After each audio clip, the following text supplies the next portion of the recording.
બાળકોને અમે દત્તક ઝાડ આપીએ છીએ અને ઘરે જઈને એ વાવે અને એને ઉછેરે અને 3 વર્ષ સુધી એની જાળવણી કરે. એના ભાગરૂપે આજે અમે એમને કમાન્ડો બનાવ્યા અને પર્યાવરણની જાગૃતિ, કચરો કચરાપેટીમાં નાખો, અન્નનો બગાડ ના કરો અને આ ટાઈપના વિચારો પ્રામાણિકતાથી જીવન જીવો એના ભાગરૂપે આજે આ પ્રોગ્રામ રાખેલો હતો. પર્યાવરણને ખાસ શું સંદેશ આપશો?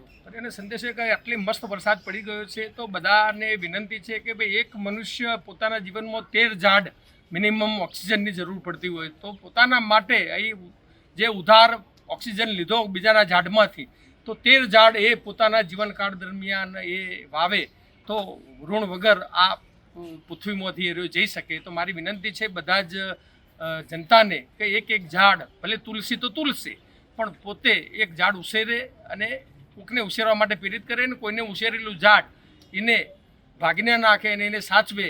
જે આ સદભાવનાવાળા જે આખા લાખો ઝાડ ગુજરાતમાં આપણને વાવી આપે છે તો એ ઝાડ પણ સાચવવાની જવાબદારી આપણી બધાની નૈતિક થાય છે. તો આ માધ્યમથી વિનંતી છે કે જે ઝાડ હોય એને વધારેમાં વધારે ઝાડને આપણે બાળકને જેમ સાચવીએ અને વધારેમાં વધારે વૃક્ષો વાવીએ અને આપણે ગુજરાતને નહીં પણ ભારતને, દુનિયાનું લીલું બનાવીએ એવી આ માધ્યમથી સૌને વિનંતી છે. Green global brigade, thank you. આભાર.